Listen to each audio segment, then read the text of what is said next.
এবং কাদের মানে to the point আশাবাদী জ্বালাময়ী বক্তৃতা আমরা শুনতে পেতাম।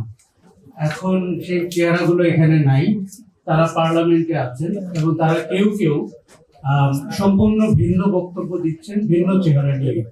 তার মানে পরিবর্তিত বাংলাদেশের যে আশা আকাঙ্ক্ষা সেটা হোঁচট খেয়ে গেল নির্বাচনের কয়েক সপ্তাহের মধ্যেই। এই সেমিনারটি আজকে করতে হবে 1.5 মাসের মধ্যে, এটি আমার কল্পনায়ও ছিল না। দেখুন, আমরা জুলাই আগস্টের পরে যে অন্তর্বর্তী সরকার পেয়েছিলাম তাকে আমি বেশ ভালোভাবেই বলি অথর্ব সরকার। কারণ তারা তাদের নিজস্ব এজেন্ডা নিয়ে এসেছিলেন, কারো চাকরি বাকরি দরকার ছিল, কারো কিছু লাইসেন্সের দরকার ছিল, এবং তারা জুলাইয়ের চেতনাকে বাস্তবায়নের জন্য খুব একটা আগ্রহী ছিলেন না। তাদের কিছু মতলব গ্রো করেছিল যে কি করে লম্বা সময় ক্ষমতায় থাকা যায়।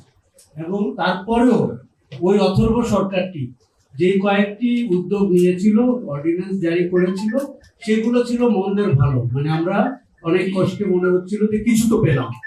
দেখুন, গুম কমিশন এই গত 18 মাসে সবচেয়ে সফল এবং সবচাইতে মানুষকে ইনভলভ করা কমিশন। আরো অনেক কমিশন হয়েছিল, কিন্তু গুম কমিশন থেকে আমরা জানতে পেরেছিলাম মানুষকে কি করে অন্তর্ধানের শিকার হতে হয়েছিল। শেখ হাসিনার 17 বছর বা 16 বছরের শাসনকে আমরা যদি কয়েকটি মোটা দাগে বিশ্লেষণ করি যে অপশাসনটির চেহারা কেমন ছিল, তার আমার ধারণা সবচেয়ে বড় মোটা দাগের জায়গাটি হচ্ছে মানুষকে নিখোঁজ করে ফেলা। জনজীবন থেকে একজন অ্যাম্বাসেডর ধানমন্ডিতে হাঁটছেন, তিনি নিখোঁজ হয়ে গেলেন। একজন পার্বত্য চট্টগ্রামের একজন নেতা নিখোঁজ হয়ে গেলেন, জীবনে আর থাকলেন না। তুলির ভাই সুমন স্বজনকে নিয়ে চা খাচ্ছিলেন, একা নিখোঁজ হননি, স্বজনকে নিয়ে নিখোঁজ হয়ে গেছে। ইলিয়াস আলী বাসায় ফিরছিলেন, চৌধুরী আলম বাসায় ফিরছিলেন। এই যে নামগুলো আমি বললাম, তার অধিকাংশ নাম বিএনপির সাথে সংশ্লিষ্ট। আমি মনে করি বিএনপির জন্য আত্মঘাতী হবে এবং চরম রাজনৈতিক মূল্য দিতে হবে আগামীতে। কেননা এই নির্বাচন পৃথিবীতে শেষ নির্বাচন না, এরপরেও নির্বাচন আছে এবং এই রাজনৈতিক বাতাস সর্বশেষ রাজনৈতিক বাতাস না। আমাদের এখানে মৌসুমী বায়ুর মতোই রাজনৈতিক বাতাস কিন্তু ঘুরতে পারে। বিচার বিভাগ, আমি বলবো শেখ হাসিনার শাসন আমলে বিচার বিভাগকে ব্যবহার করে শেখ হাসিনা বিএনপির উপরে যে অত্যাচার করেছিলেন, তাদের নেতারাই তো বলতেন তাদের কত লক্ষ মামলা রয়েছে এবং তার মধ্যে কত লক্ষ মিথ্যা মামলা রয়েছে। তাদের কাউকে কাউকে তো আমরা কোর্টের বারান্দায় সপ্তাহে 5 দিন ঘুরতে দেখতাম। সেই বিচার বিভাগকে তারা কখন ভাবলেন যে এটি তাদের হাতেই থাকতে হবে, স্বাধীনতা দেওয়া যাবে না।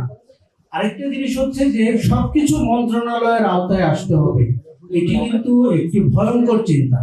মানবাধিকার কমিশন মন্ত্রণালয়ের আওতায় থাকবে, তাহলে কি হলো? সেই মানবাধিকার কি জনগণের মানবাধিকার, না পছন্দের কিছু লোকের মানবাধিকার যারা সরকারে রয়েছে? দেখুন, আমাদের অপরাজনীতির এই চেহারার কারণেই সবাই যে কোনো মূল্যে পার্লামেন্টে যেতে চায়। কেননা মনে করে যে উনি ওই 300 জনের মধ্যে ঢুকতে পারলে একটা ক্লাবের সদস্য হবেন এবং ওইটা একটা এলিট ক্লাব এবং ওই ক্লাবের অনেক অপকর্ম থাকবে, সবাই মিলে সমর্থন করবে। কাজেই আমাদের এই এলিটিজম থেকে বেরোতে হবে। দেখুন, আমরা 18 মাসে কি করতে পেরেছি এই হতাশা দিয়ে আলোচনা করতে চাই না, কিন্তু পৃথিবীর বদলে যাওয়া বাতাসের সাথে গভর্নেন্সকে মেলাতে হবে। এখন উল্টো যদি সেটি খারাপ কাজে ব্যবহৃত হয়, আমাদের কিন্তু সেই অতীতকে মনে পড়ে যায়। এই যে শেখ হাসিনার অতীত দেখেন, শেখ হাসিনা হয়তো কিছুদিন পরে বলা শুরু করবে, দেখেন বিএনপিও কিন্তু এইসব অর্ডিন্যান্স আইনে পরিণত করে নাই, তার মানে রাষ্ট্রের জন্য এগুলো ভালো না। আমি তো খারাপ ছিলাম না। এমনিতেই নতুন বয়ান বাজারে এসছে এবং কালচারাল বয়ান এসছে, মিডিয়াতে আমি বয়ান দেখতে পাচ্ছি, রাজনীতিতে তো আছে। ভোট চাওয়ার সময় সবাই আওয়ামী লীগের ভোট কোথায় যাবে এই চিন্তায় অস্থির হয়েছিলেন এবং কেউ কেউ অনেক অগ্রিম প্রতিশ্রুতি দিয়েছিলেন আওয়ামী লীগের ভোট পাওয়ার পরে তাদের ব্যাপারে কি সিদ্ধান্ত নেবেন। কাজে এগুলো আমরা দীর্ঘ বা অনেক ইন ডিটেল আলোচনা করতে চাই না, কিন্তু আমার মনে হচ্ছে যে আমরা সামনের দিকে আগাতে চাই, আমরা পেছনের দিকে আগাতে চাই না।